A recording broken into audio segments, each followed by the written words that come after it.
The grand hall of the Crescent Moon Court reeked of wine, sweat, and cruelty. Sarah stood in the center of the marble floor, her bare feet cold against stone that had been polished to a mirror shine. Not that she could see it. The darkness that had claimed her vision 3 years ago was absolute, but she'd learned to read a room through other senses. The rustle of silk and leather told her the hall was packed. The mixture of expensive perfumes and underlying musk meant high-ranking wolves, and the particular quality of the silence, anticipatory, hungry, meant they were waiting for her humiliation. "Come now, little Omega," drawled a voice she'd learned to hate. Lord Castor, Beta to the visiting Alpha King, a man who took particular pleasure in tormenting those beneath his station. "Don't be shy. We've paid good silver for entertainment, and your talents come highly recommended." Laughter rippled through the crowd. Sarah's fingers trembled at her sides, hidden in the folds of her threadbare dress. The fabric had once been blue, she'd been told, before years of wear had faded it to something closer to gray. "Perhaps she needs encouragement," another voice called out. Lady Vex, if Sarah's memory served. The woman had once thrown wine in Sarah's face for the crime of standing too close to her mate. Maybe a reminder of what happens to Omegas who don't perform when ordered. More laughter, darker this time. Sarah felt her wolf stir restlessly beneath her skin, a small, frightened creature that had never been strong enough to protect her. The irony wasn't lost on her, a blind Omega with a defective wolf. She was everything her pack had ever called her: useless, broken, a burden. "The girl clearly needs motivation," Lord Castor said, his footsteps approaching. Sarah could smell the wine on his breath, the leather of his boots. "Perhaps if she'll sing." The voice cut through the hall like a blade, cold and absolute.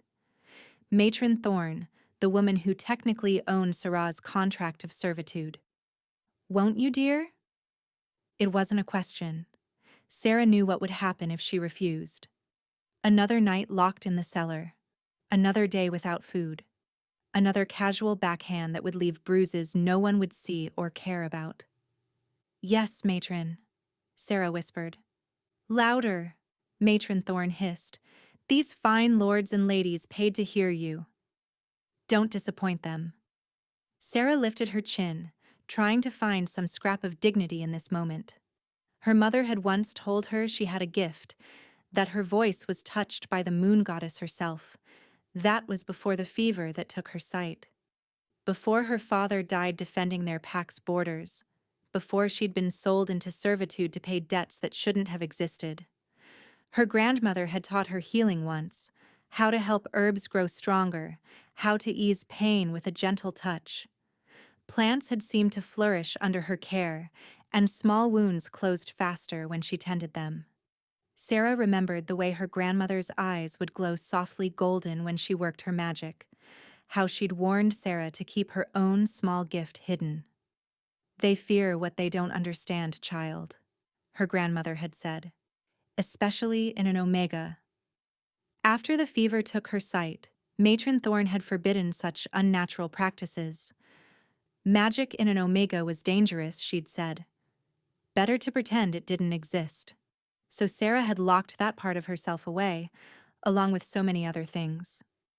"I'll sing," Sarah said, louder this time. "Excellent." Lord Castor clapped his hands together. "A ballad, I think. Something tragic. These blind creatures always sing tragedy so convincingly."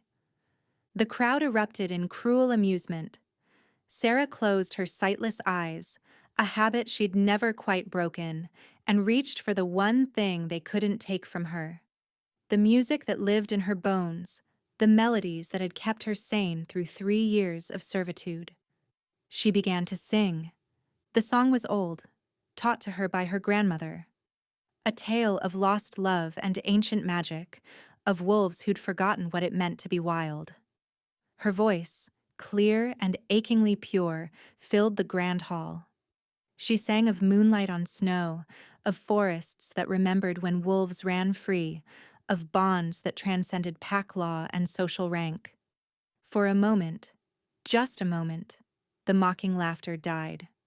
In the sudden quiet, Sarah allowed herself to hope that perhaps they'd hear the music instead of just the broken Omega singing it. Then someone threw something. It hit her shoulder, wet and cold. Wine, from the smell of it. "Dance while you sing, little Omega," someone shouted. "Perform for your supper." More laughter erupted. Another projectile, something harder this time, perhaps a piece of bread, struck her cheek. Sarah stumbled but kept singing, her voice cracking slightly as humiliation burned through her chest. "Make her spin," Lady Vex called out. "I want to see if she falls." Hands grabbed her shoulders, spinning her roughly. Sarah lost her balance, her voice cutting off as she crashed to the marble floor.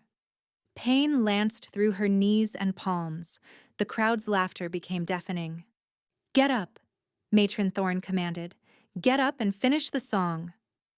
Sarah pushed herself to her knees, her palms scraped and stinging. Tears burned behind her sightless eyes, but she refused to let them fall. She wouldn't give them that satisfaction. "I said get up." But as Sarah struggled to stand, as the crowd's mockery reached a crescendo, as Matron Thorne's hand rose to strike her, a sound cut through the chaos. The scrape of a chair against marble. Heavy, deliberate. Then another sound. Footsteps. Slow, measured, radiating authority. The laughter died as if someone had cut its throat. Sarah froze, her head turning toward the sound. The silence was different now. Not anticipatory, but afraid. The scent in the room shifted.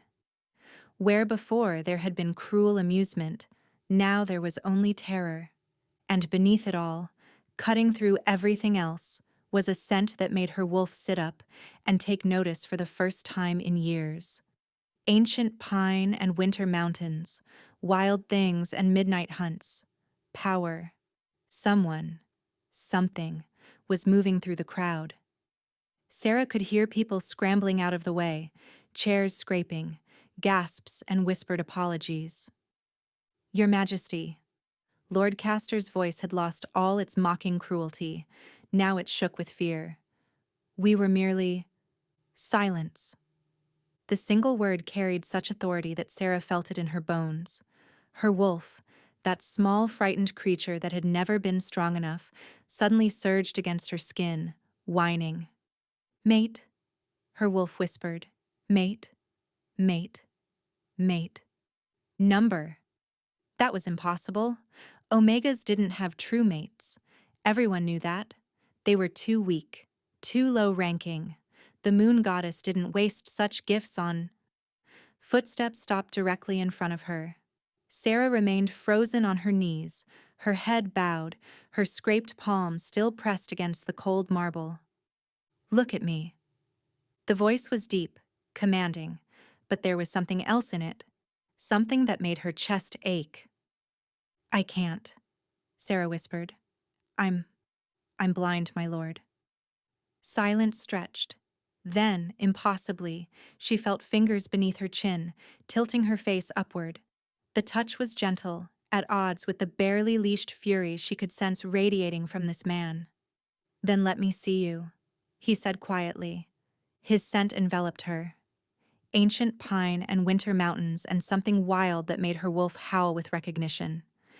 His thumb brushed her cheekbone, so gentle it made her want to weep. "Who did this to you?" Sarah's breath caught. The question wasn't about tonight. It was deeper, larger. Who took your sight? Who sold you into servitude? Who allowed you to be treated as less than nothing? "Your Majesty."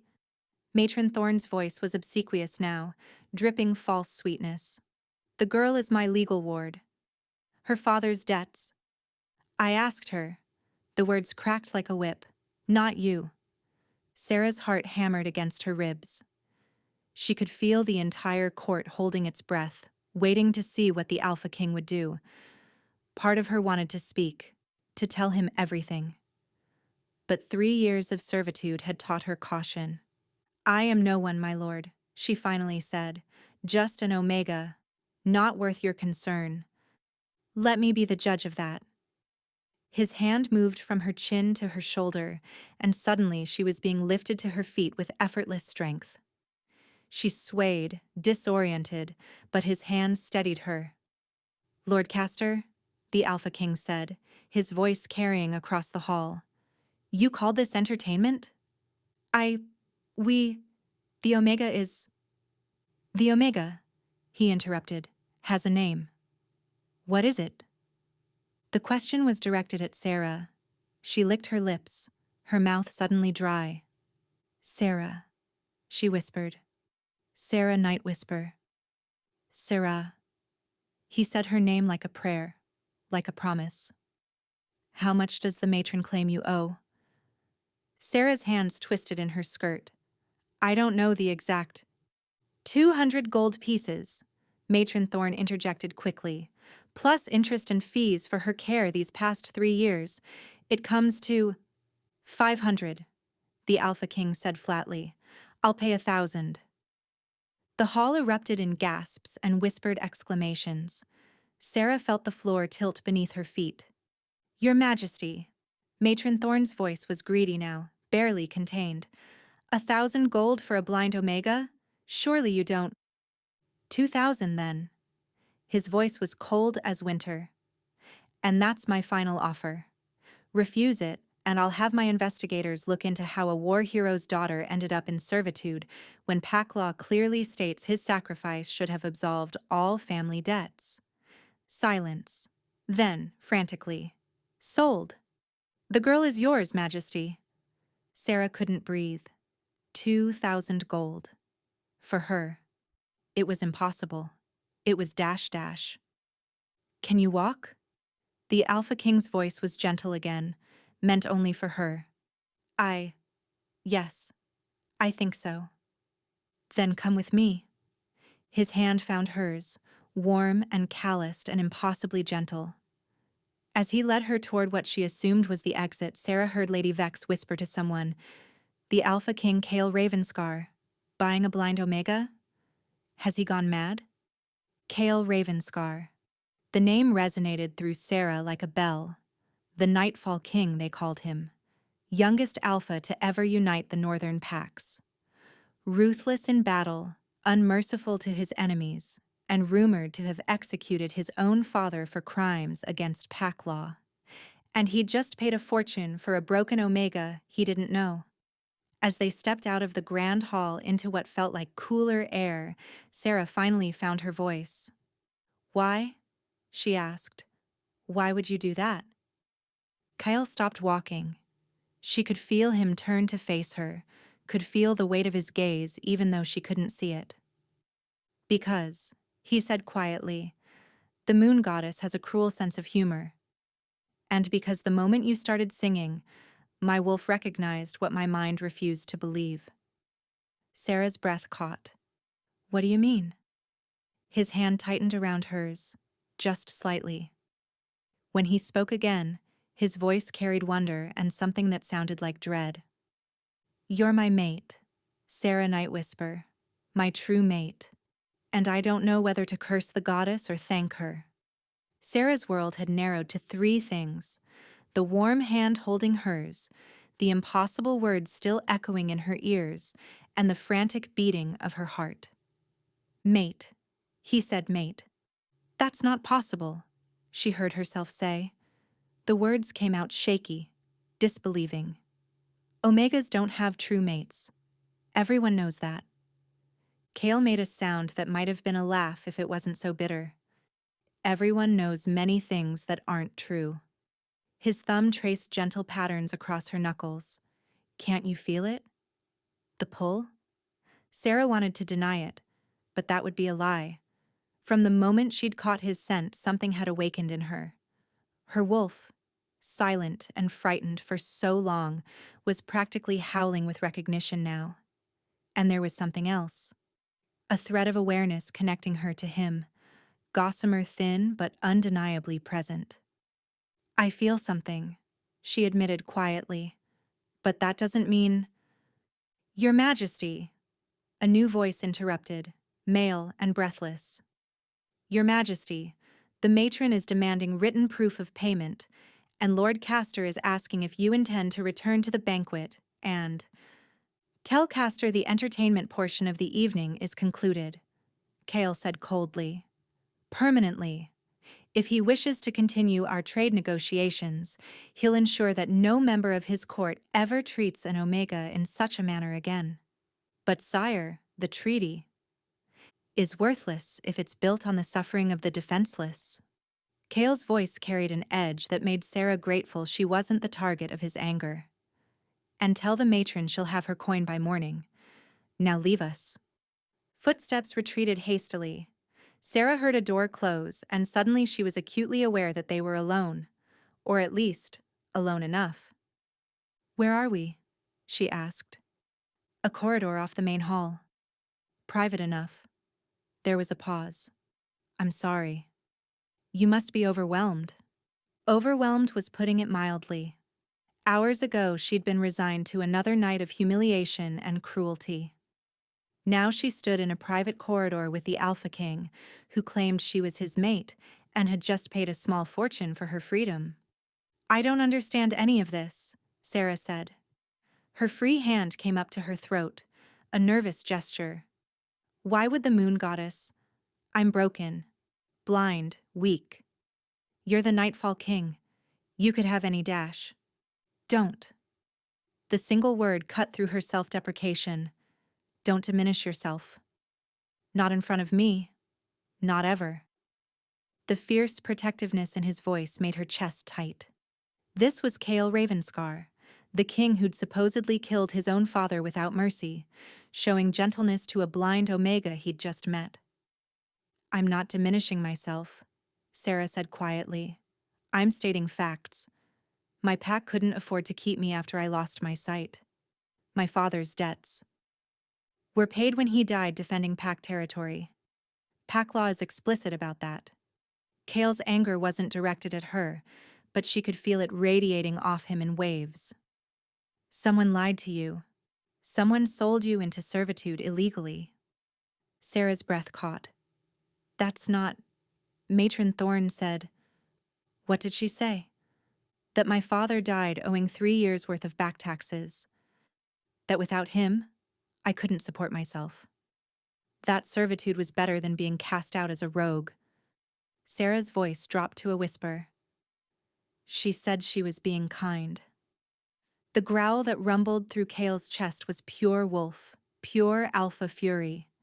Sarah felt it vibrate through the hand still holding hers. Kind, he repeated, the word dripping venom. She imprisoned you illegally, worked you without pay, and called it kindness. She fed me, Sarah said, though even to her own ears it sounded weak. Most days. Most days. Kale's gentle touch resumed across her knuckles. Did she hurt you? Beyond tonight?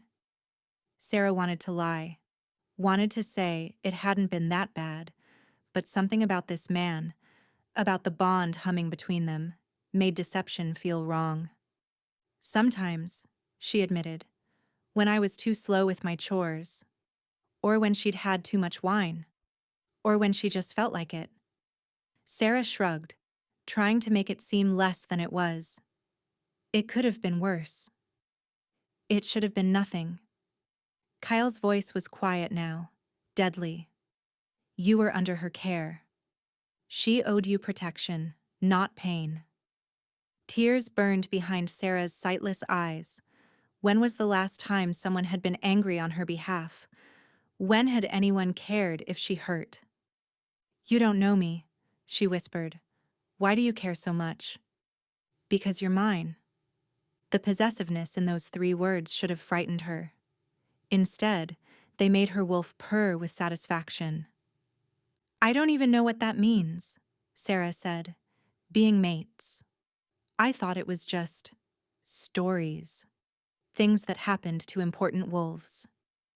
It happens to the wolves the moon goddess chooses. Kale's hand left hers, and she felt him step closer. That wild mountain scent enveloped her. She doesn't care about rank or status, only that the souls match. And ours match? Sarah asked. Even though I'm perfect, exactly as you are, he interrupted firmly. Your blindness doesn't define you, Sarah. Your strength does. What strength? The words escaped before she could stop them, bitter and broken. I couldn't even defend myself tonight. I let them mock me, throw things at me, humiliate me. What kind of strength is that? The strength to survive. Kale's fingers found her cheek, wiping away a tear she hadn't realized had fallen. The strength to keep singing even when they tried to break you. The strength to stand when everything in you wanted to crumble. His hand brushed her face with heartbreaking gentleness. That's not weakness, Sarah. That's courage. Sarah had spent 3 years being told she was worthless. Hearing the opposite from this powerful man, feeling his absolute conviction through their bond, was almost more than she could bear. I don't feel courageous, she whispered. You don't have to feel it for it to be true. Kale's hand moved from her cheek to her hair, carefully avoiding the scraped and tender spots on her scalp, where Matron Thorne had pulled too hard, too often.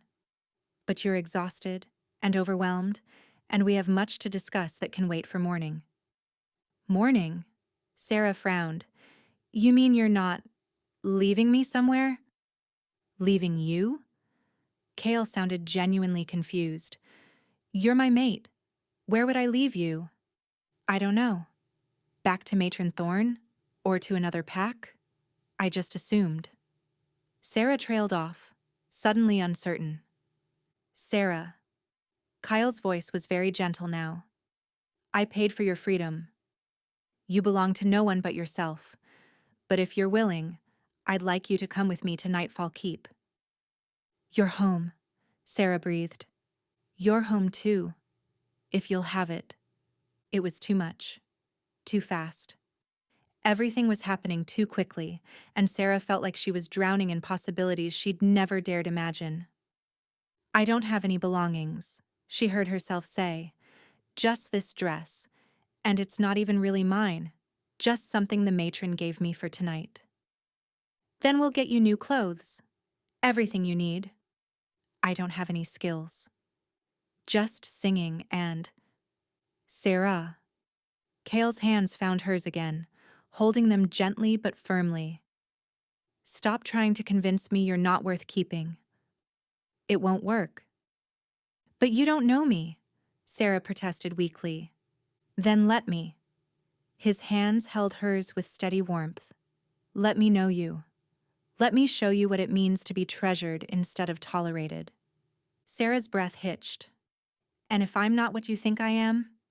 If I disappoint you? Impossible. The certainty in his voice broke something in her chest. For 3 years she'd held herself together through sheer stubbornness.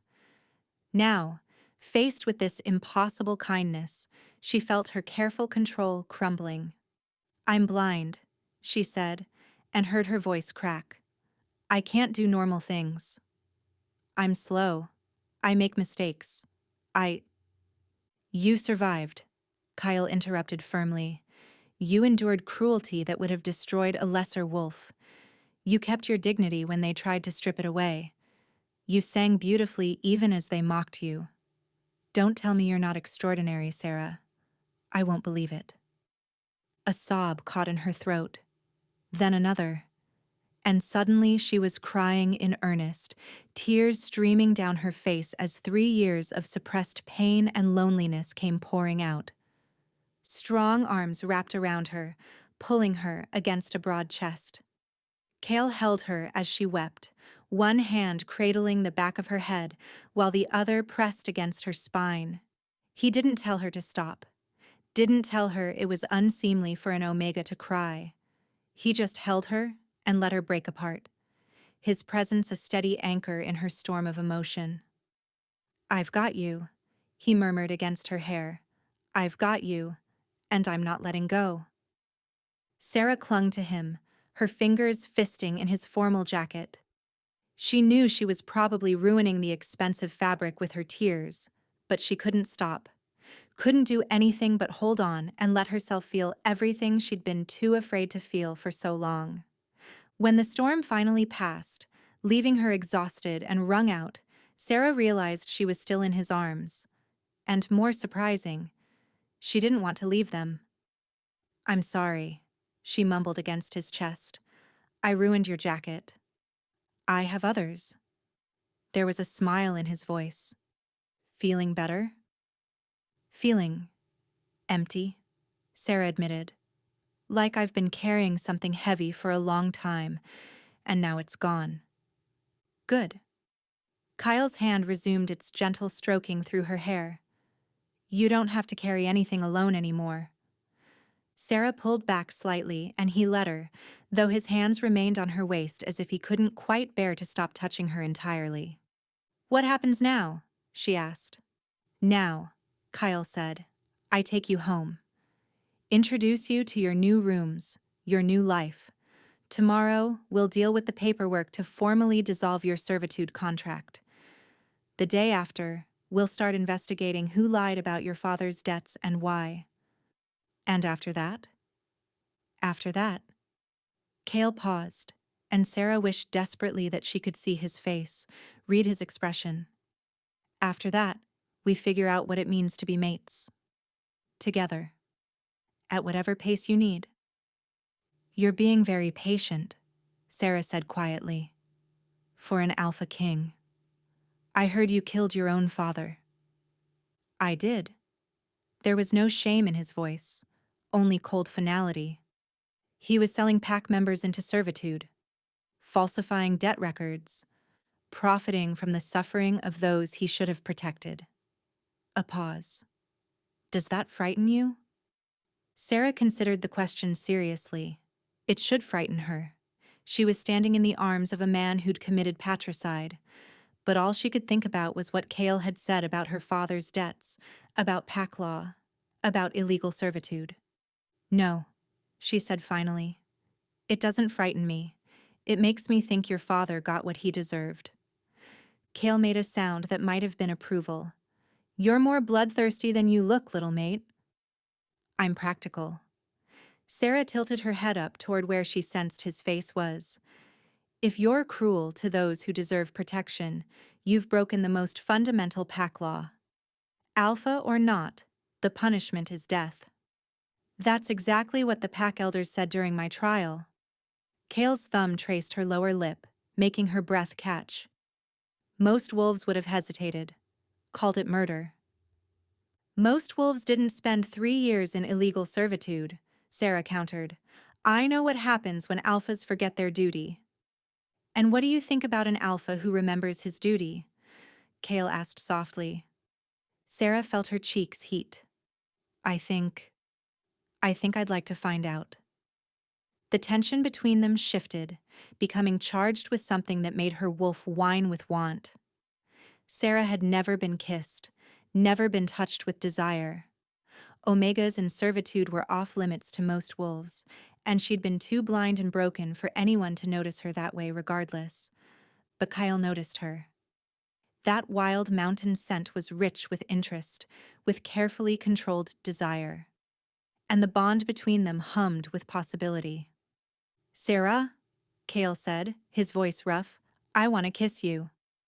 "May I?" The fact that he asked, that this powerful alpha king asked permission instead of just taking, made her chest ache with affection. "Yes," she whispered. His hand cupped her cheek, tilting her face up. Then his lips met hers, gentle and questioning. Sarah froze for a heartbeat, overwhelmed by the sensation. Then instinct took over and she kissed him back, her hands coming up to rest on his chest. The kiss was nothing like she'd imagined kisses would be. It was soft and sweet, with an underlying current of leashed power that made her shiver. When Cale's tongue traced the seam of her lips, she opened for him, and the kiss deepened into something that made her knees weak. He pulled back before she was ready, resting his forehead against hers as they both caught their breath. "We should stop," he said, though he made no move to release her. "Why?" Sarah asked, then blushed at her own boldness. "Because you've been through trauma tonight. Because we just met. Because you deserve to be courted properly, not rushed into something you're not ready for." Kale's thumb brushed across her kiss-swollen lower lip. "And because if I keep kissing you, I won't want to stop at just kissing." Heat pooled in Sarah's belly at the admission. Her wolf was practically howling with the need to get closer, to complete the bond, to claim and be claimed. But her human mind appreciated his restraint. "You're right," she said reluctantly. "We should take things slowly." "Slowly," Kyle agreed. Then, with clear reluctance, he stepped back. "Come. Let's get you to Nightfall Keep before I forget my good intentions." He offered his arm, and Sarah took it, grateful for the support. As they walked through corridors she couldn't see, toward a future she couldn't imagine, Sarah allowed herself something she hadn't felt in 3 years. Hope. The carriage that would take them to Nightfall Keep was unlike anything Sarah had ever experienced. Even without sight, she could tell it was luxurious. The seats were cushioned with what felt like velvet, and the interior smelled of leather and cedar wood, rather than the musty dampness she'd grown accustomed to. "There are blankets if you're cold," Cale said, as he helped her settle into the seat. "And food if you're hungry." "When did you last eat?" Sarah tried to remember. "Yesterday morning, I think. Matron gave me bread." The silence that followed was heavy with barely contained fury. "Yesterday morning," Kyle repeated, his voice dangerously quiet.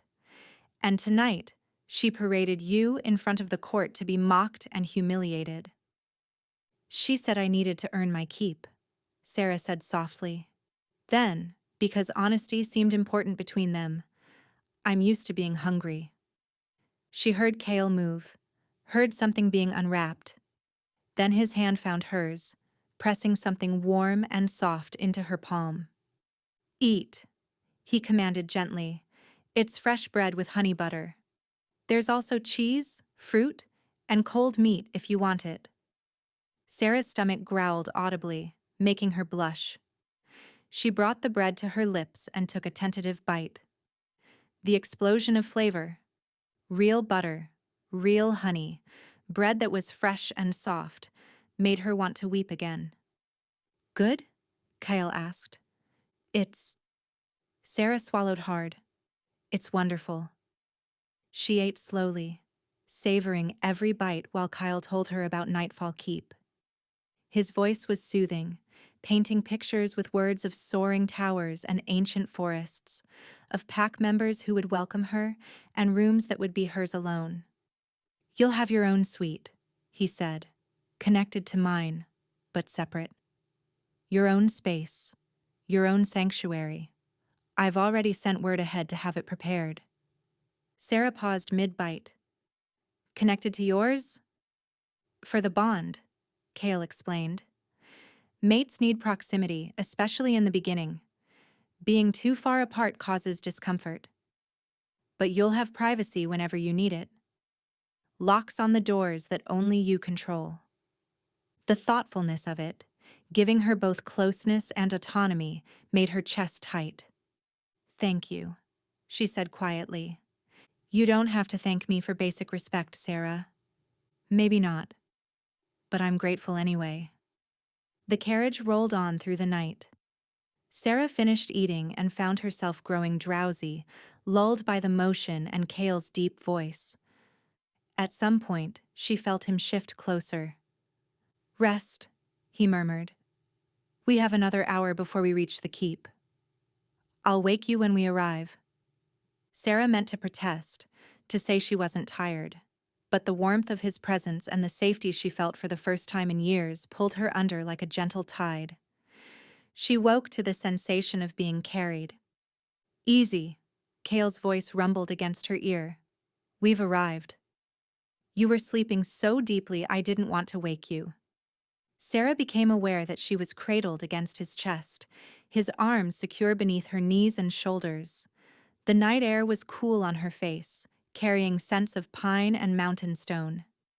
"I can walk," she protested weakly. "I know you can. Let me carry you anyway." There was something in his voice, a need that matched her own. Her wolf was purring contentedly at being held by their mate, and Sarah found she didn't actually want to protest. "All right," she conceded softly.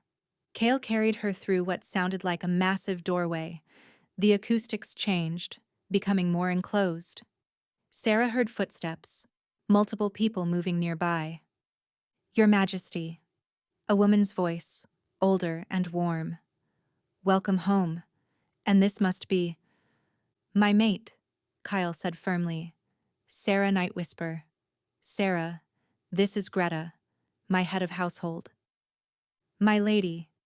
Greta's voice came closer, and Sarah smelled lavender and fresh linen. "I've prepared the Luna Suite as His Majesty requested. Fresh clothes, a hot bath, everything you might need." "Thank you," Sarah said, feeling overwhelmed. "She hasn't eaten properly in days," Kale told Greta. "Have food sent up. Lots of it. And tell the pack we'll have a formal introduction tomorrow evening." "Of course, sire. Shall I send for a healer?" The young lady looks. "I am a healer," a new voice interrupted. Male, younger than Greta. "Or near enough. I'm Finn, Your Majesty, the castle physician." "Finn." Kale's voice warmed slightly. "Good. You'll examine Sarah once she's settled. But gently. She's been through enough tonight." "Understood, sire." They climbed stairs. Sarah counted 3 flights, before Kale finally stopped walking. She heard a door open, and suddenly the scents changed. Clean linen and beeswax candles, fresh flowers. And underneath it all, that unmistakable wild scent that meant safety and home. "Your rooms," he said, carrying her inside. "May I set you down?" "Please." He lowered her carefully onto what felt like the softest bed she'd ever touched. Sarah's hands explored the surface, smooth silk coverlets, plush pillows. It felt like something from a dream. "There's a bathing room through that door," Kyle said, and she sensed him pointing though she couldn't see it. "And a wardrobe being filled with clothes as we speak. If you need anything at all, pull the bell cord by the bed and someone will come immediately." "I don't know what I need," Sarah admitted. "Then we'll figure it out together." She heard him move toward the door, then pause. "Sarah, try to rest. I know this is overwhelming, but you're safe here. I promise you that." "Kale?" she called out before he could leave. "Yes? Will you—" Sarah bit her lip, feeling foolish. "Will you come back? Later?" "Yes." The word was soft but absolute. "I'll always come back." After he left, Greta and 2 other servants, their voices young and friendly, helped Sarah into the bathing room. The tub was already filled with hot water that smelled of herbs and flowers. "Can you manage alone, my lady?" Greta asked. "Or would you like assistance?" Sarah wanted to say she could manage. 3 years of servitude had taught her to do everything herself. But the bath was unfamiliar, and her body ached from the night's abuse. "Help, please," she said quietly. "Just this once." "As many times as you need," Greta said warmly. No shame in accepting help. They undressed her gently, gasping at the bruises and marks they found. Sarah heard whispered conversations she wasn't meant to hear. "The matron did this? We should tell His Majesty. He'll see soon enough. The woman will pay." The bath itself was heaven. Warm water soothed her aches, while gentle hands washed her hair and scrubbed 3 years of grime from her skin. When they helped her out and wrapped her in the softest towel she'd ever felt, Sarah felt almost human again. They dressed her in a nightgown that felt like wearing a cloud and braided her damp hair. Then Finn arrived to examine her. "I'll be gentle," he promised. "Just need to check you over. Make sure nothing's seriously injured. His hands were clinical, professional. He checked her scraped palms and knees, the bruises on her arms and ribs, the tender spots on her scalp.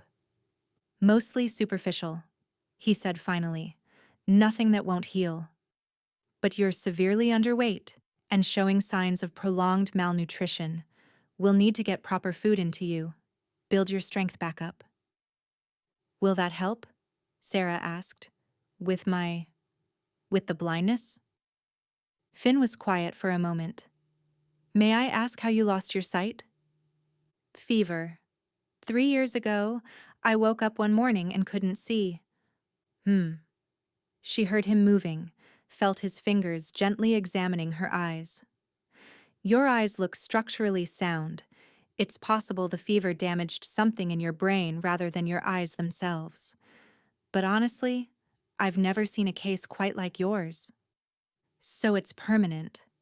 Sarah tried to keep the disappointment from her voice. I didn't say that. Finn's voice was thoughtful. Wolves heal differently than humans, especially when we shift. And you're mated to an alpha now. The bond might change things. What do you mean? Alpha bonds are powerful, Finn explained. They can strengthen a mate, heal old wounds. I've seen it happen. No guarantees, but don't give up hope yet. After Finn left, food arrived. So much food that Sarah couldn't believe it was all for her. Greta stayed, gently encouraging her to eat, describing each dish so Sarah could choose what appealed to her. Roasted chicken with herbs. Fresh bread, different from what you had in the carriage, this is from our own ovens. Butter and honey. Cheese that's been aging in the cellars for 2 years. Apples from the castle orchard. And chocolate cake, because His Majesty thought you might like something sweet. Sarah ate until she was uncomfortably full, then ate a little more because everything tasted so good. Finally, Greta helped her into bed. Sleep well, my lady. You're home now. Home. The word echoed in Sarah's mind as she drifted off. She'd never really had a home, not since her father died. Could this place, these people, really become that? She slept deeply, dreamlessly, until sometime in the dark hours of early morning when she woke to a presence in her room. Cale? She whispered. I'm sorry. His voice came from near the door. I didn't mean to wake you. I just needed to check that you were real. That tonight actually happened. Sarah pushed herself up on her elbows. I'm real. Yes. She heard him move closer. May I sit? It's your castle. It's your room. He sat on the edge of the bed, and the mattress dipped under his weight. How are you feeling? Full, clean, confused. Sarah smiled slightly. Grateful. You shouldn't have to be grateful for basic care. Maybe not. But I am anyway. They sat in comfortable silence for a moment. Then Sarah felt his hand brush against hers, questioning. She turned her palm up, and his fingers threaded through hers, warm and reassuring. I keep thinking I'll wake up, she admitted. That this is all a dream, and I'll be back in the matron's cellar. It's not a dream. Cale's touch was steady and grounding. And you'll never go back to that cellar. I'll burn it down first. The fierce protectiveness in his voice made her wolf purr. Tell me about yourself, Sarah said. I know you're the Alpha King. That you united the northern packs, that you killed your father for breaking pack law. But who are you beyond the crown? Cale was quiet for so long she thought he might not answer. Then, I'm a wolf who takes his responsibilities seriously. Perhaps too seriously, some would say. I don't have many friends because I don't have time for them. I like running in wolf form better than attending state dinners. I read old texts about pack law and ancient magic when I can't sleep, and I've been lonely for longer than I care to admit. The honesty in his words touched something deep in Sarah's chest. I'm a terrible cook, she offered in return. "I can't sew worth anything. My handwriting was atrocious even before I lost my sight. I'm stubborn and I ask too many questions and I sing when I'm nervous." She paused. "And I've been lonely too." "Not anymore," Cale said softly. "Neither of us has to be lonely anymore." He stayed with her until she fell asleep again, his hand in hers, his presence a comfort in the darkness. Sarah woke to the sound of feminine laughter and the scent of fresh flowers.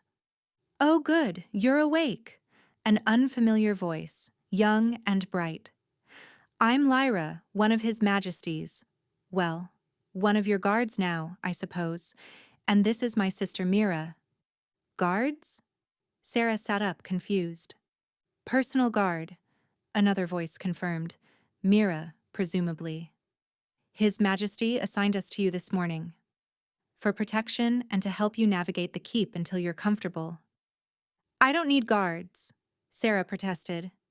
"Everyone in the royal household has guards," Lyra said cheerfully. "Especially the king's mate. Don't worry, we're not scary."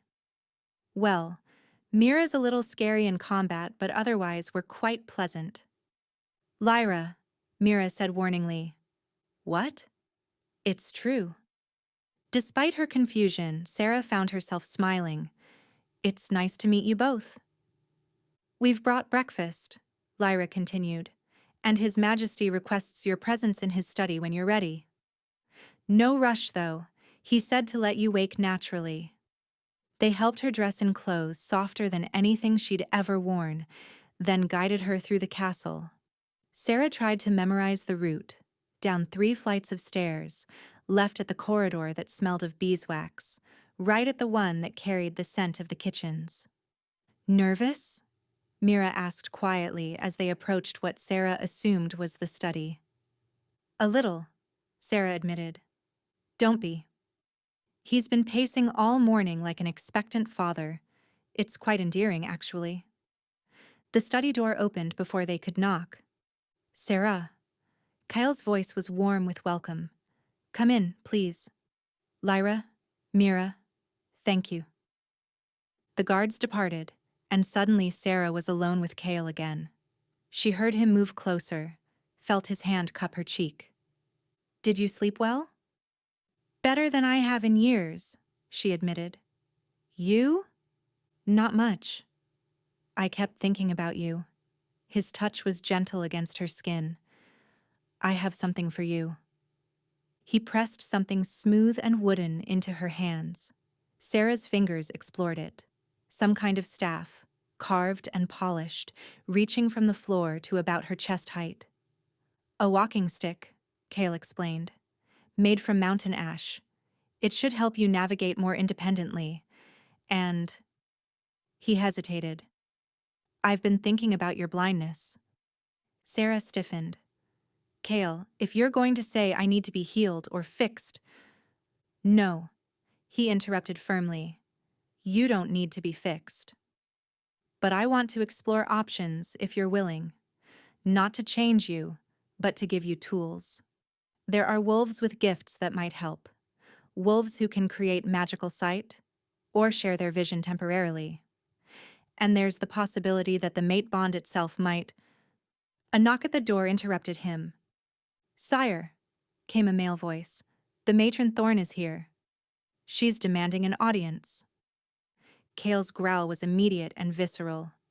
"I told her to return tomorrow for payment." "She says it's urgent. Something about the Omega's contract having additional clauses." Sarah felt ice slide down her spine. "Additional clauses?" "Probably lies," Kale said, but she could hear the tension in his voice. "But we should deal with this now." "Are you comfortable seeing her?" "No," Sarah admitted, "but I want to be there anyway." Kyle squeezed her hand. "Then let's end this." They went down to what Kale called the formal receiving room. Sarah could hear multiple people already present, the rustle of clothes, the shuffle of feet, whispered conversations. "Your Majesty." Matron Thorne's voice was sickly sweet. "How kind of you to see me." I trust the Omega is settling in well? Sarah, Kale corrected coldly. Her name is Sarah, and she's no longer your concern. Ah, but that's where you're wrong. Paper rustled. According to the contract of servitude, any attempt to purchase the Omega before her debt is fully satisfied requires payment in full, plus a transfer fee of, oh my, 5,000 gold pieces. Sarah gasped. Kale went very still. That wasn't in the contract last night, he said, his voice dangerously soft. It's in the fine print, Your Majesty. Right here, witnessed and sealed by pack law. The smug satisfaction in Matron Thorne's voice made Sarah's skin crawl. I'm afraid without the full payment, the Omega must return to my care until the debt is satisfied. No. The word from Kale wasn't loud, but it carried absolute authority. She's not going anywhere. Then you'll pay the transfer fee. Really, Your Majesty, I'm being quite reasonable. 5,000 gold for a blind Omega is generous, considering she's your mate. I could demand much more. Sarah felt Kale's fury radiating through their bond. She also felt something else, a pulling sensation, like an invisible thread connecting her to him was being stretched taut. You have 3 seconds to leave my castle, Kale said, his voice carrying the weight of his alpha command. Before I forget my honor and rip your throat out where you stand. I'll return with the authorities, Matron Thorne hissed. Pack law! Pack law! A new voice interrupted, female and ancient. States that fraudulent contracts are void, and this contract reeks of fraud. Sarah turned toward the voice. The scent that reached her was earth and old magic and something wild. Who? Matron Thorne began. I am Elder Moira, the ancient voice continued, keeper of pack law for the Northern Council.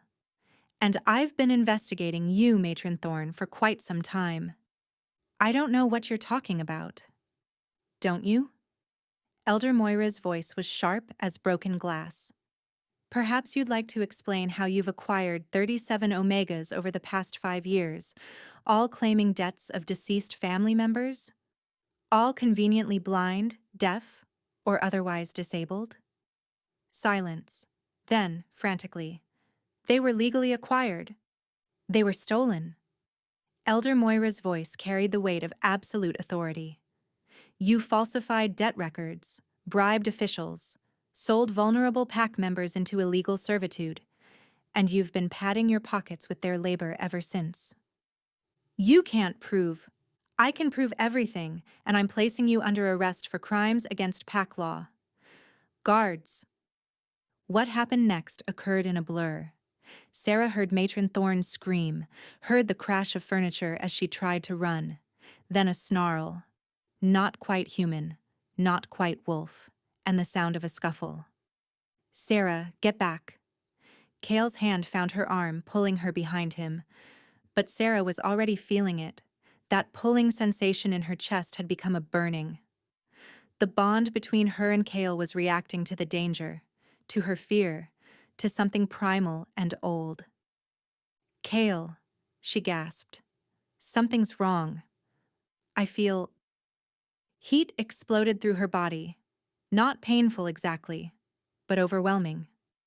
Every nerve ending lit up at once, and suddenly she was falling forward. Except she didn't fall. Strong arms caught her, but the touch only made it worse. Where Kale's hands gripped her, the heat concentrated, building to an intensity that made her cry out. Sarah! Kale's voice was panicked. Finn! Someone get Finn! But Sarah couldn't answer. Her wolf was surging forward, stronger than it had ever been, demanding something she didn't understand. And beneath the chaos of sensation, beneath the fear and confusion, one word echoed through her mind in a voice that was both hers and not hers. Claim. Kale must have heard it somehow, felt it through their bond, because his entire body went rigid.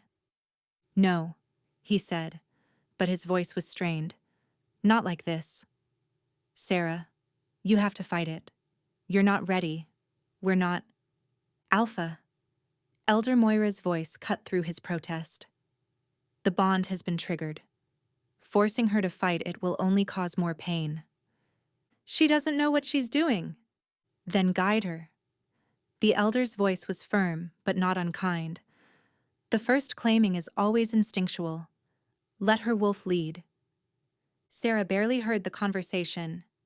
Her world had narrowed to the heat burning through her veins and the overwhelming need to get closer to Kyle. Her hands fisted in his shirt, pulling him toward her with a strength that surprised them both. Please, she heard herself whimper. It hurts. Make it stop. Kyle's arms tightened around her. Sarah, listen to me. What you're feeling. It's the mate bond. It wants to be completed. But if we do this now, like this, you might regret. I won't. The certainty came from somewhere deep inside her, from her wolf, from the bond itself. Please, Kale. I need.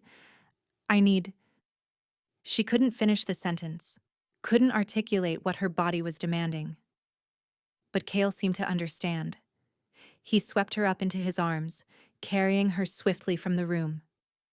Everyone out, he commanded, and send Finn to my chambers in 10 minutes. Not before. He took the stairs 2 at a time. Sarah buried her face against his neck, breathing in his scent, wild and intoxicating, trying to ground herself in the overwhelming storm of sensation. The burning was getting worse, spreading from her chest through her limbs, pooling low in her belly. Almost there, Kale murmured. Hold on, my heart. They burst through a door, his chambers, from the intensity of his scent that saturated the air. He laid her on the bed, but when he tried to pull away, Sarah's hands clung to him. Don't leave, she gasped. I'm not leaving. I'm just...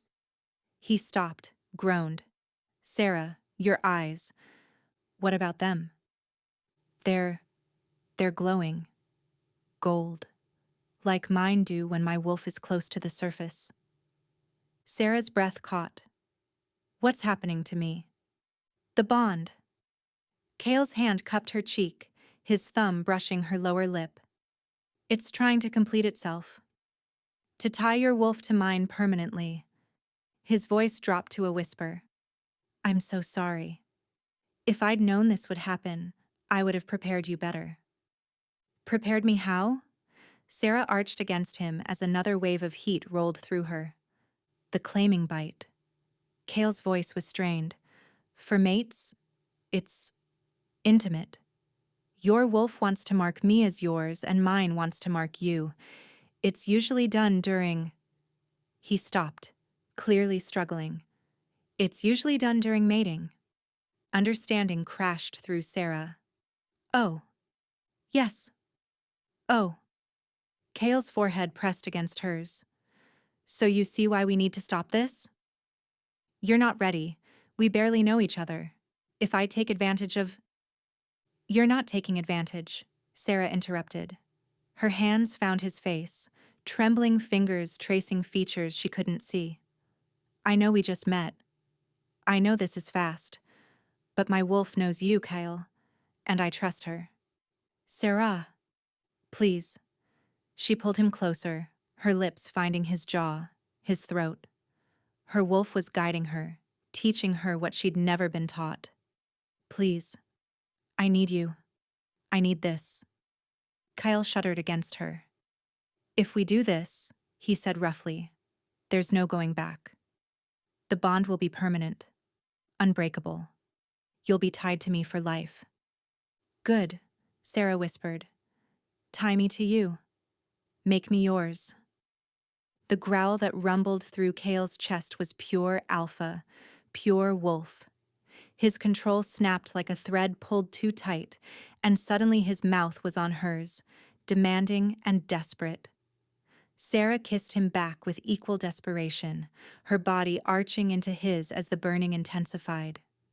His hands roamed over her body, mapping curves through the thin fabric of her dress. When his lips left hers to trail down her throat, Sarah gasped, tilting her head to give him better access. Mine, Kale growled against her skin. Say it. Yours, Sarah breathed. I'm yours.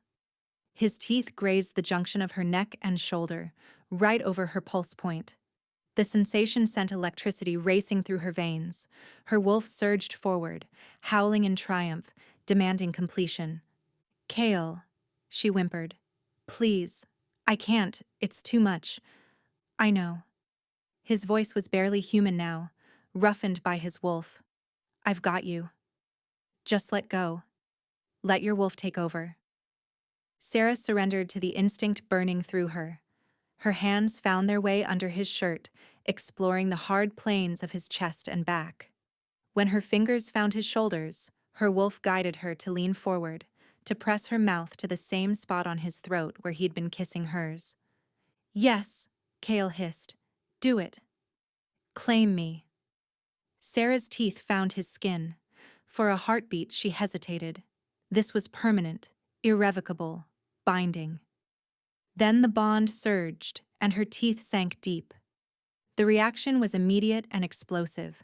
Power flooded through her, mixing with Kale's as their wolves recognized and claimed each other. Sarah felt his emotions crash into hers: fierce possessiveness, desperate need, overwhelming love. And beneath it all, a joy so profound it brought tears to her eyes. Through the bond, she felt him bite down on her shoulder at the same moment, completing the circle. The world exploded into sensation, pain and pleasure and belonging all mixed together until she couldn't tell where she ended and he began. When the intensity finally faded to something bearable, Sarah found herself cradled against Kale's chest, both of them trembling and breathless. His hand stroked through her hair while his other arm held her securely against him. Are you all right? He asked, his voice hoarse. Sarah took inventory of herself.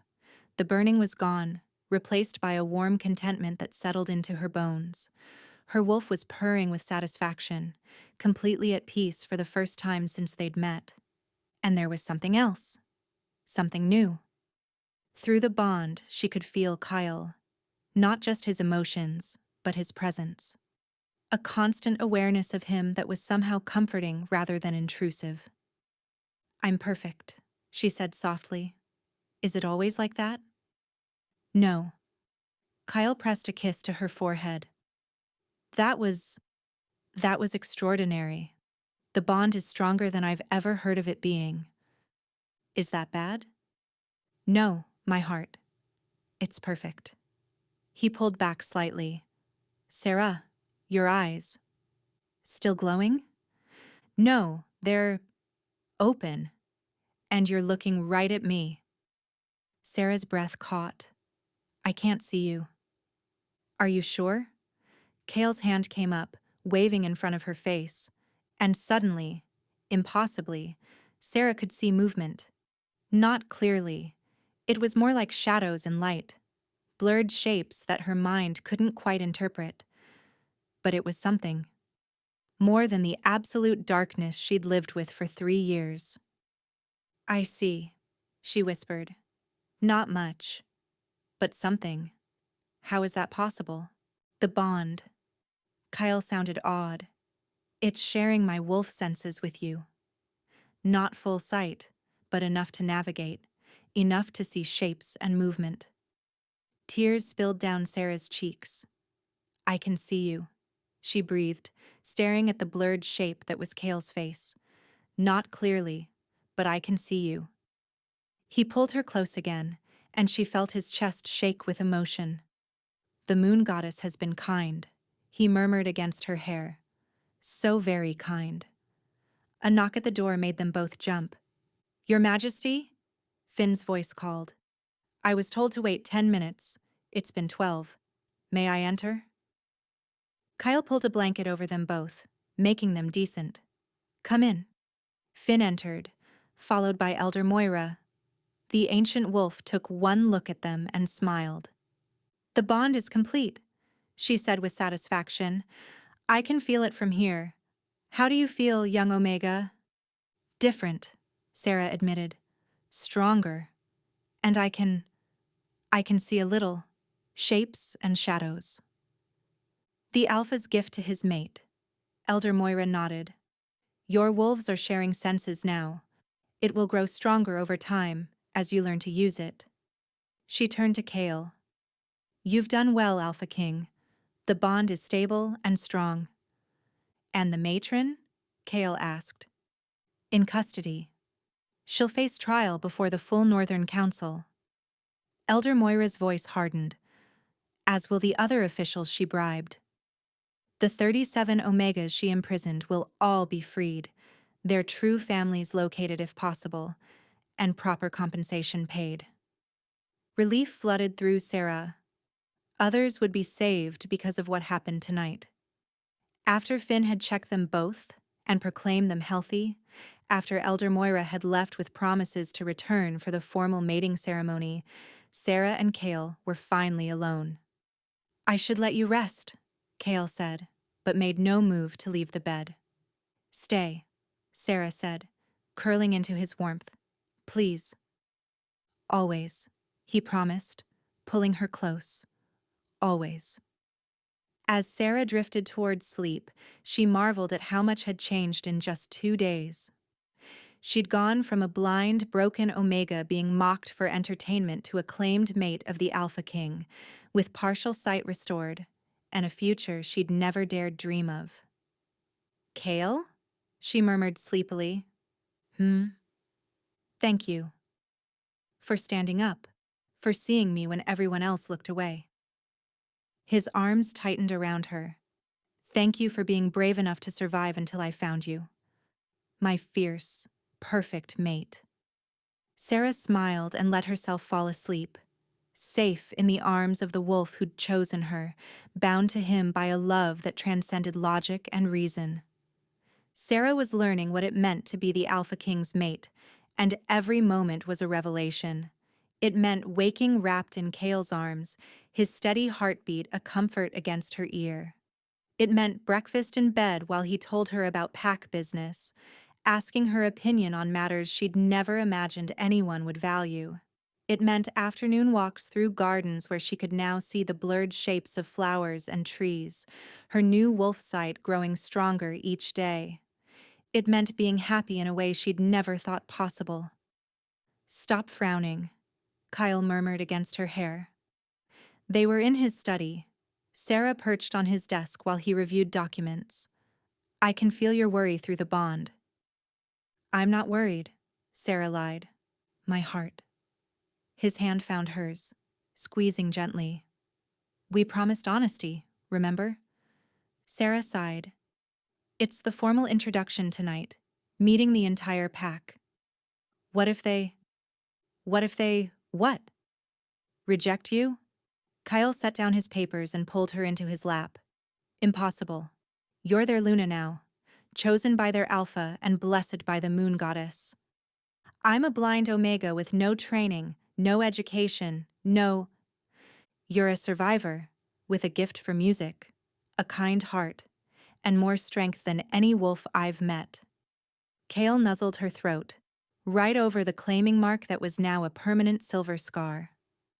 They'll love you because I love you, and because you're extraordinary. The casual way he said love made Sarah's heart stutter. They hadn't said the words yet, not directly. But she felt it through the bond, his fierce devotion, his protective instincts, his absolute certainty that she was meant to be his. I love you too, she whispered. Kale went very still. Then he pulled back to cup her face, his hands framing her face gently. Say it again. I love you. Sarah smiled, feeling the truth of it settle into her bones. I know it's fast. I know we barely know each other, but... He kissed her, deep and claiming. When he finally pulled back, his eyes were burning amber. 3 days or 3 years, it doesn't matter. You're mine, and I'm yours. That's all I need to know. A knock at the door interrupted them. Your Majesty, came a male voice. There's someone here demanding to see you. She says it's urgent. Not now, Kale growled. She says she's your betrothed. The word hung in the air like poison. Sarah felt Cale's shock and anger surge through the bond before he carefully locked it down. I don't have a betrothed, he said coldly. She has documents. A contract signed by your father before his death. Cale's arms tightened around Sarah. Stay here, he said quietly. This is nothing. Some scheme, some dash. I'm coming with you. Sarah slid off his lap. We're mates. We face things together. His expression softened. As you wish, my Luna. The woman waiting in the formal receiving room was beautiful. Even with Sarah's blurred vision, she could tell. Tall and elegant, carrying herself with the confidence of high breeding. Her scent was roses and ambition. Cale. The woman's voice was warm, familiar. It's been too long. Lady Thea. Kyle's voice was ice. What is the meaning of this intrusion? Intrusion? Thea laughed, a sound like breaking glass. Darling, I'm your intended. Your father arranged our union before his untimely death. I've come to fulfill the contract. She held out a scroll. Cale took it, his jaw clenched as he read. Sarah felt his fury building through the bond. This contract is void, he said finally. My father had no authority to arrange my marriage. I am Alpha King, and I choose my own mate. But you haven't taken a mate, Thea said sweetly. You've been unmated for 3 years, Cale. The contract states if you haven't chosen within 5 years, the betrothal becomes binding. Her eyes slid to Sarah dismissively. And I don't see a claiming mark. Then look closer. Cale pulled Sarah forward, turning her head to display the silver scar on her throat. This is Sarah Nightwhisper, my mate, and your Luna. The bond was completed 3 days ago. Thea's face went pale, then red with rage. 3 days? You've known her 3 days and you claimed her? I would have claimed her 3 minutes after meeting her if she'd been ready. Cale's arm wrapped around Sarah's waist, possessive and protective. The moon goddess chose her for me. No contract signed by my corrupt father could override that. The contract is legally binding. Thea's composure cracked. You can't just dismiss it because you found some pretty toy to play with. Cale's growl was pure alpha fury. Careful, Lady Thea. That's your Luna you're insulting. She's no Luna. Thea advanced on Sarah, her finger pointed accusingly. She's blind. Weak. What kind of Luna can't even see her own pack? The kind who survived 3 years of illegal servitude, Sarah said quietly, finding her voice. The kind who was strong enough to keep her dignity when people like you tried to strip it away. The kind who your alpha chose over a schemer like you. Thea's hand lashed out, aiming for Sarah's face. But Sarah's new wolf senses caught the movement as a blur of motion. She dodged instinctively, and Thea stumbled forward off balance. Cale caught Thea's wrist in an iron grip. You dare to strike my mate. His voice carried the weight of his alpha command, forcing Thea to her knees. In my home, in front of witnesses? Please, Thea gasped, struggling against the command. I didn't mean... Get out. Kyle released her. And if you ever come near my mate again, contract or no contract, I'll personally tear out your throat. Am I understood? Thea fled, her composure in tatters, but as she reached the door, she turned back, her face twisted with malice. This isn't over, Cale. That contract is witnessed by the Northern Council. They'll enforce it whether you like it or not. Her eyes found Sarah. And when they do, your little blind Omega will be cast out. Maybe I'll buy her for my own household. I could use a new serving girl. The door slammed behind her. Sarah felt Cale shaking with barely contained rage. She's lying, he said. The contract can't be enforced. Not when we're already mated. But what if she's not lying? Sarah's voice was small. What if the council... They won't. Kale pulled her close. I won't let them. But as the day wore on, Sarah couldn't shake the feeling that something was wrong. The bond between them felt strained, stretched thin. And her body was starting to ache in strange ways. Her bones feeling too tight for her skin, her wolf restless and agitated. Kale? She asked that evening as they prepared for the formal introduction. Do you feel that? Through the bond? He paused in adjusting his formal jacket. Feel what? Like something's pulling at it, trying to unravel it. Kale's face went grave. That's not possible. The claiming bond is permanent. I know. But something feels wrong. Before he could respond, Finn burst through the door, his face pale. Your Majesty, we have a problem. Lady Thea's contract. I've been researching it. It's not just a betrothal agreement. What is it then? A blood contract. Finn's hands shook as he held out an ancient tome. Written in old magic, witnessed by wolf blood, it states that if you claim another mate before the contract is fulfilled, that mate will... He swallowed hard. Will slowly lose their bond until they die. Ice flooded Sarah's veins. What? It's dark magic, Finn continued frantically. Forbidden by pack law. But if your father signed it in blood, if Thea has the original document... How long? Kale's voice was deadly calm.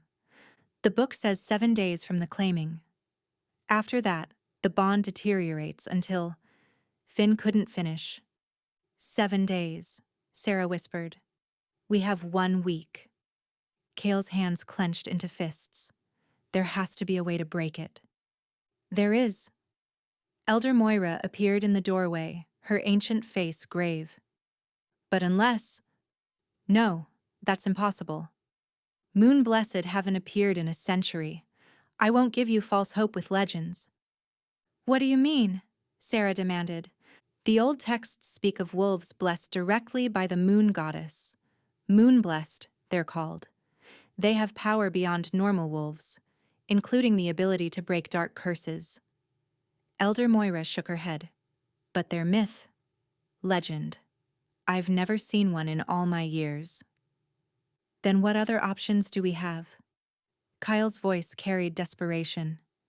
The Omega must sever the bond herself. Willingly, completely.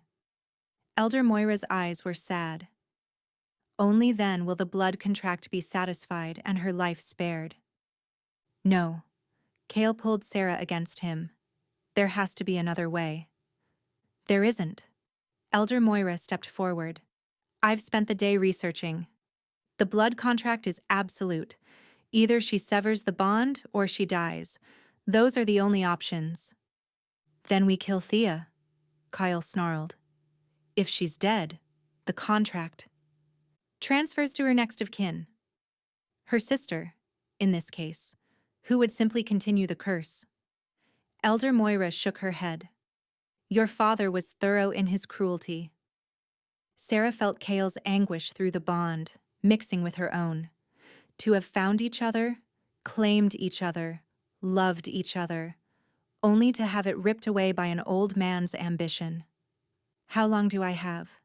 She asked quietly. To decide? The formal introduction is tonight, Elder Moira said. If you sever the bond publicly, before the pack, it will be witnessed and binding. Otherwise... She trailed off meaningfully. Otherwise, I die slowly over the next week while everyone watches. Sarah straightened her spine. Then I'll do it. Tonight. During the ceremony. No. Kyle's arms became steel bands around her. I won't allow it. We'll find another way. There is no other way. Sarah turned in his arms, wishing desperately that she could see his face clearly instead of just blurred shapes. You heard the elder? Either I sever the bond or I die. At least this way, you'll live. You'll be able to take Thea as your mate and... I don't want Thea! Kyle's voice broke. I want you, only you, always you. And I want you to live. Sarah pressed her hand to his chest, feeling his heartbeat racing beneath her palm. Even if it's without me. Especially if it's without me. Sarah, please. Promise me. She gripped his jacket, her voice fierce despite the tears streaming down her face. Promise me you'll go on. You'll lead your pack, unite the territories, be the king you were meant to be. Promise me my sacrifice won't be in vain. Cale pulled her close, his face buried in her hair. She felt his tears wet against her scalp, felt his whole body shake with grief. I promise, he whispered brokenly, but only if you promise me something in return. Anything. Promise me you'll live. That you'll find happiness somewhere, somehow. That you won't let this break you. Sarah wanted to promise, but the words stuck in her throat. How could she promise to be happy without him, without the bond that made her feel whole for the first time in her life? I'll try, she said instead. That's the best I can do. The hours until the formal introduction passed in a blur of grief. Cale held her through all of it, neither of them speaking, just memorizing the feel of each other while they still could. When the time came, Lyra and Mira helped Sarah dress in formal Luna attire. A gown of deep blue silk that reminded her of the dress she'd worn as a child, before the fever took her sight. They arranged her hair and painted her lips, though she barely registered any of it. My lady, Lyra whispered. Is it true? What we heard? Yes, Sarah said quietly. It's true. There has to be another way, Mira insisted. Magic or... There isn't.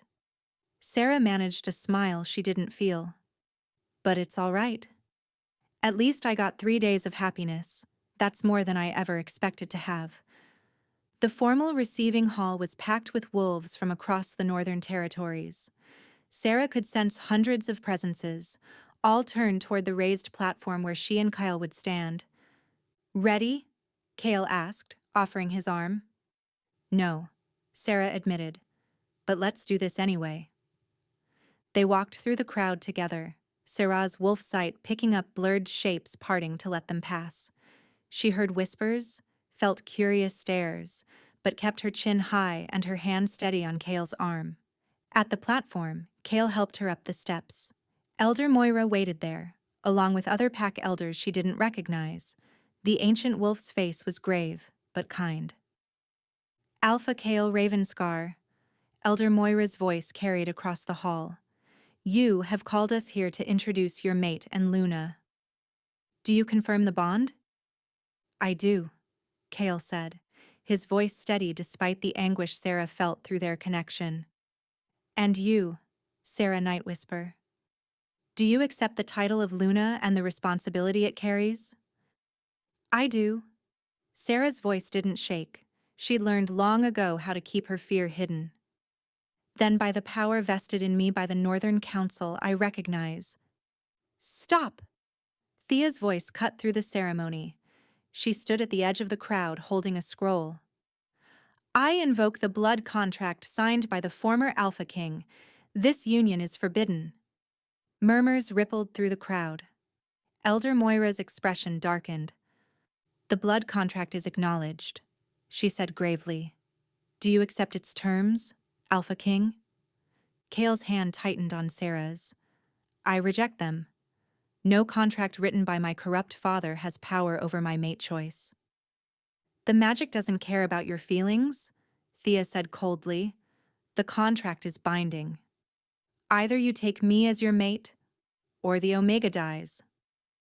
The crowd erupted in shocked whispers. Sarah felt Cale's rage and helplessness through the bond, felt his desperate need to protect her warring with the reality that he couldn't. There is a third option. Sarah's voice rang out clear and strong. I can sever the bond myself. No. Cale turned to her. Sarah, please. It's the only way. She turned toward Elder Moira, or where she sensed the ancient wolf standing. Tell me how. Elder Moira's eyes were sad but approving. You must verbally renounce the bond before witnesses, with true intent.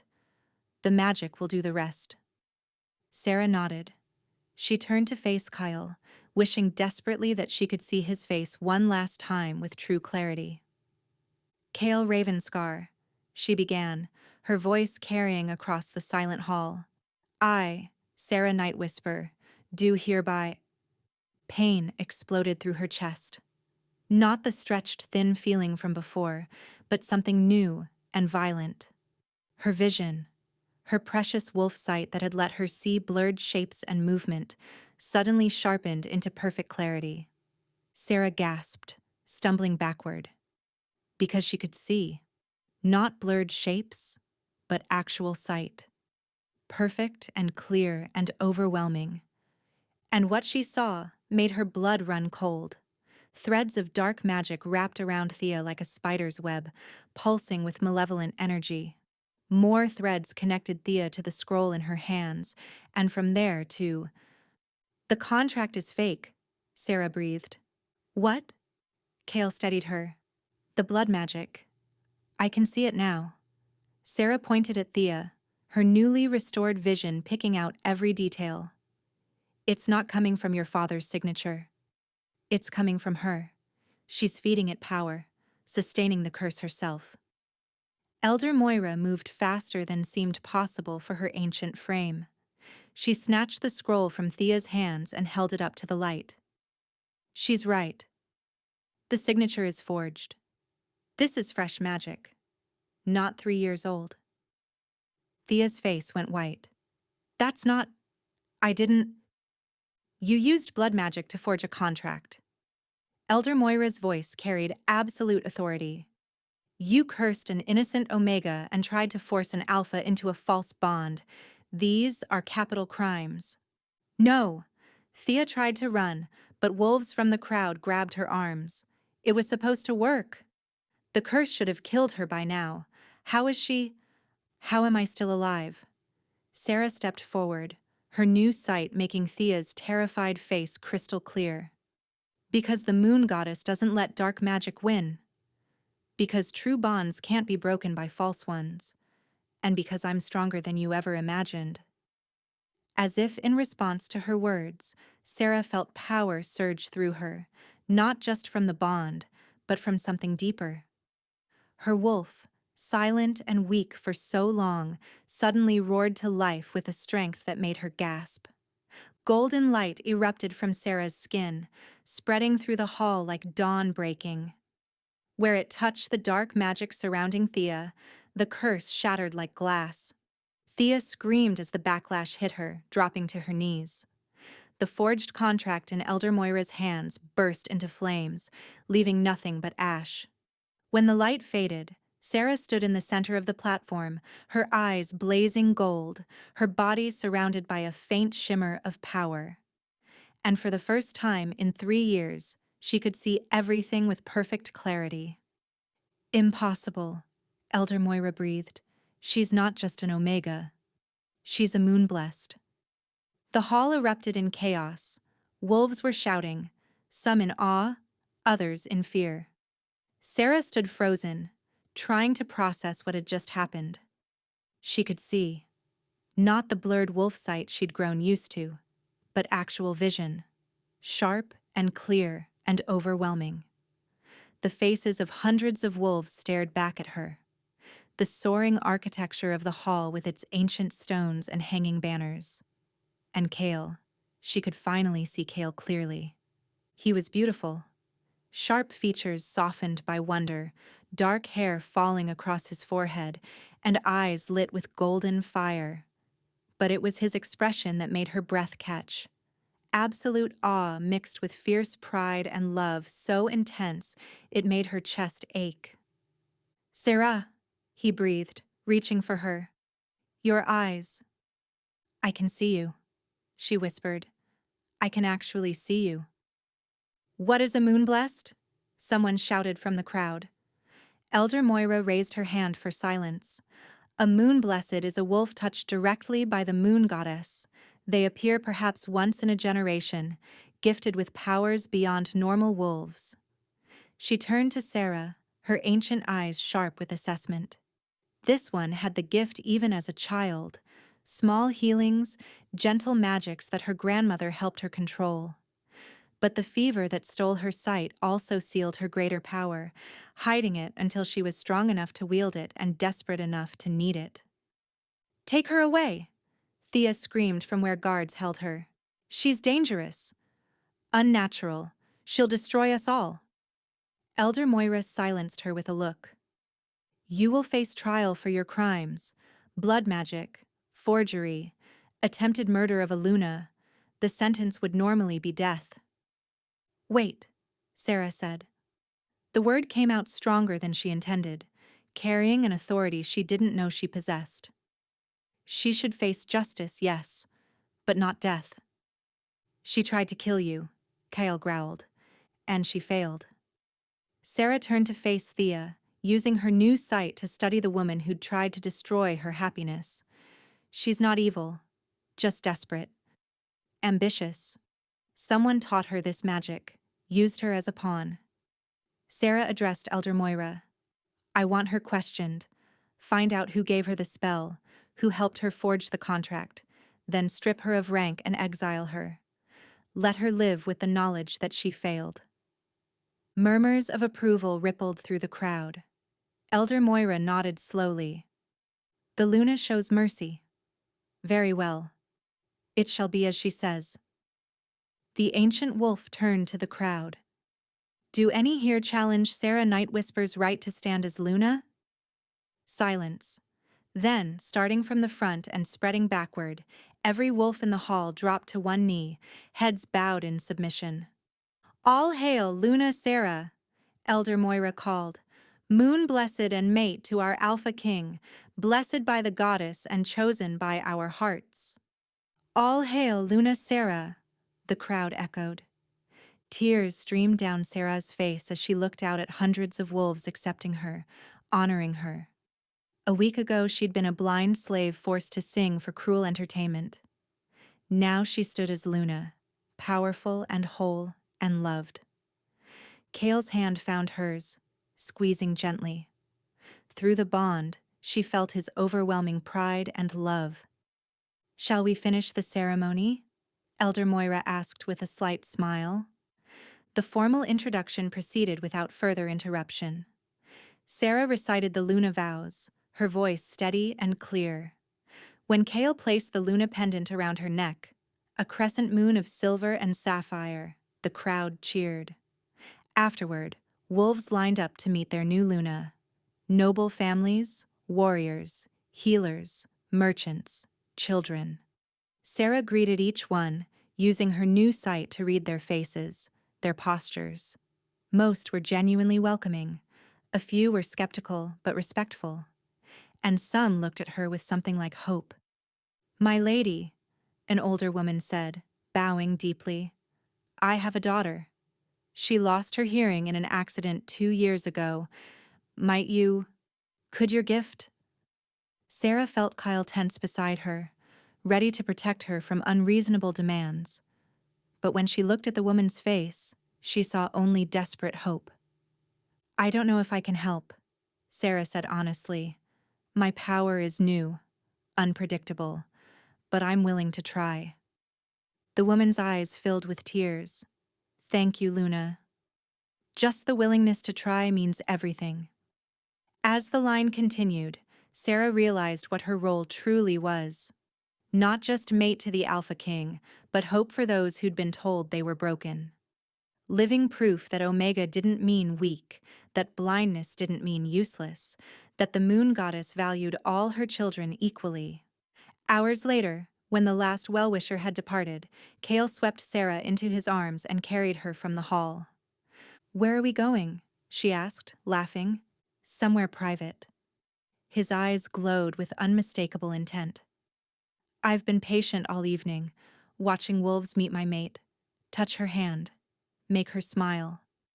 Now I want you all to myself." He carried her to their chambers and set her gently on the bed. For a moment they simply looked at each other. Sarah used her restored sight to memorize every detail of him.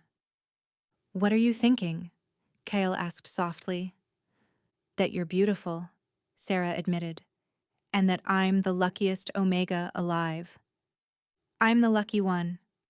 He cupped her face, his hands gentle against her skin. "You could have chosen safety. Severed the bond, lived a quiet life somewhere far from court politics and blood contracts. But you fought. For us. For our bond." "I didn't do anything," Sarah protested.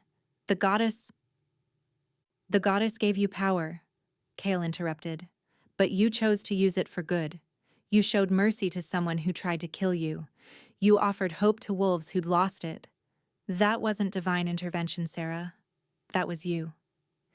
He kissed her then, deep and claiming. Sarah melted into him, her hands fisting in his formal jacket. When they finally broke apart, both breathing hard, Kale rested his forehead against hers. "I love you," he said, "my fierce, compassionate, impossible mate. I love you more than I thought I could love anyone." "I love you too," Sarah whispered, "even though you paid a ridiculous amount of gold for me." Kyle laughed, the sound warm and genuine. "Best investment I ever made." They made love slowly, tenderly, Sarah using her new sight to watch his expressions, to see the love in his eyes. Afterward, they lay tangled together, the bond between them humming with contentment. "What happens now?" Sarah asked sleepily. "Now we live." Kyle pressed a kiss to her hair. "We lead our pack, help those in need, and build the life we both deserve." "That simple?" "That simple." He paused. "Well, there will be politics. And probably more wolves trying to challenge your position. And we should investigate who taught Thea that blood magic. And dash dash." "Kale." Sarah pressed her finger to his lips. "Right now, let's just be happy." He smiled against her finger. "Yes, Luna." Sarah drifted toward sleep, safe in her mate's arms, her sight restored, her power awakened. She thought about the blind Omega who'd been forced to sing for entertainment just a week ago. That girl could never have imagined this future. But the moon goddess had imagined it, had planned it, had taken a broken Omega and transformed her into a Luna worthy of standing beside a king. "Thank you," Sarah whispered to the goddess, to fate, to whatever force had brought her here. Kale's arms tightened around her. "What are you thanking me for?" "Everything," Sarah said simply. "For standing up. For seeing me. For loving me. Always," Kale promised. "For the rest of our lives and beyond." "You're mine," Sarah Night whisper. "And I'm never letting you go." Sarah smiled and let herself fall asleep, knowing that for the first time in her life, she was exactly where she belonged. Home. 3 months later. The healing room in Nightfall Keep had become Sarah's sanctuary. Here, she worked with wolves who'd been told they were broken, showing them that different didn't mean less. Today, she knelt beside the deaf girl whose mother had approached her at the formal introduction. The child, Lily, barely 7 years old, watched Sarah's hands nervously. "It might not work," Sarah signed, using the hand language she'd learned specifically for this. "But we'll try together, okay?" Lily nodded, her small face serious. Sarah placed her hands over the child's ears and reached for her power. It came easier now. After weeks of practice, golden light flowed from her palms, seeking the damage in Lily's ears, trying to heal what had been broken. She felt the moment it worked, the tiny bones knitting back together, the pathways reopening. Lily's eyes went wide with wonder. "Mama," the child whispered. "Mama, I can hear you." Her mother sobbed, pulling Lily into her arms. "Thank you, Luna. Thank you. Thank you. Thank you." Sarah smiled, feeling Kale's pride through their bond. He was in a council meeting, but he always knew when she successfully healed someone. The bond between them had only grown stronger over the months, becoming as natural as breathing. "Luna Sarah?" Lyra appeared in the doorway. "The Alpha King requests your presence in the throne room. He says it's urgent." Sarah's heart jumped. Urgent could mean anything from an attack to a broken water pipe. With Kale, she never knew. She followed Lyra through the castle, using her perfect vision to navigate the corridors she'd memorized over months of living here. The throne room doors stood open. Inside, Kale stood before his throne, surrounded by the pack elders. And at his feet knelt 37 Omegas, all looking up at him with various expressions of fear, hope, and confusion. "Sarah?" Kale's face lit up when he saw her. "Come, meet your new pack members." "New pack members?" Sarah moved to his side. "The Omegas imprisoned by Matron Thorn," Elder Moira explained. "We've located them all, freed them, and offered them a choice: return to their original packs or join Nightfall. All 37 chose to stay." Sarah looked out at the faces staring back at her. Most were female Omegas, but there were a few males, a few Betas. All bore the marks of hardship, too thin, scarred, carrying themselves with the wariness of those who'd been hurt too often. She saw herself in every one of them. "Welcome home," Sarah said, her voice carrying across the throne room. "You're safe here. You're valued here. And anyone who tries to hurt you again will answer to me personally." One of the Omegas, an older male with silver in his hair, spoke up hesitantly. "Is it true, Luna, that you were one of us? A blind Omega in servitude?" "Yes," Sarah said simply. "For 3 years. I know what you've been through, and I promise you, it ends now." The male's eyes filled with tears. Then, slowly, he stood and bowed. The other Omegas followed suit, one by one, until all 37 stood in respect rather than knelt in submission. "We're honored to serve you, Luna," the male said. "Both of you." That evening, after the new pack members had been settled in their quarters, Sarah and Kale sat in their private gardens watching the sunset. She leaned against his chest, his arms wrapped around her waist, perfectly content. 37 more wolves to feed," Kale mused. "I'll need to increase the hunting parties." "They'll earn their keep," Sarah said. "Some are skilled craftspeople. Others have combat training. One of them told me he used to be a scribe." Kale nuzzled her neck, right over the claiming mark. "My mate, collecting strays." "You collected me first," Sarah pointed out. "Best decision I ever made." He paused. "Sarah, there's something I've been wanting to ask you." She turned in his arms to face him. "What is it?" "The blood contract investigation. We finally tracked down who taught Thea that magic." His expression darkened. "It was my uncle. My father's brother. He's been in hiding since the execution, but we found him." "And?" Sarah prompted when he didn't continue. "And he claims my father had other contracts. Other plans. Things that might still be in motion." Kale's hands tightened on her waist. "I want to hunt him down, end this once and for all. But it would mean leaving the keep for possibly weeks, traveling to dangerous territories." "Then we go together," Sarah said simply. "It's too dangerous. If something happened to you..." "I'm moon blessed, remember?" Sarah smiled.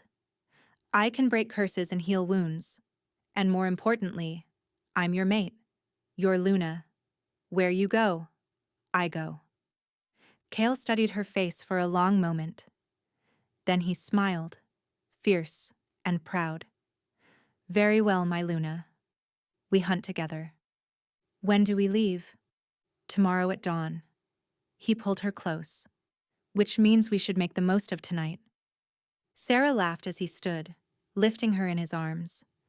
"You're insatiable." "Only for you," Kyle murmured against her lips, always and only for you. As he carried her back to their chambers, Sarah looked up at the rising moon and silently thanked the goddess once more. For Kale, for their bond, for her restored sight and newfound power. For the broken Omega who'd become a Luna, and for the cruel court that had tried to mock her. Because if they hadn't forced her to sing that night, if Kale hadn't stood up and intervened, none of this would have happened. She'd still be blind and broken and alone. Instead, she was whole and powerful and loved beyond measure. Sometimes, Sarah thought, the worst moments of our lives are actually the beginning of the best ones. She just had to survive long enough to find out. And with Kale by her side, with their bond unbreakable and their love absolute, Sarah knew she could survive anything.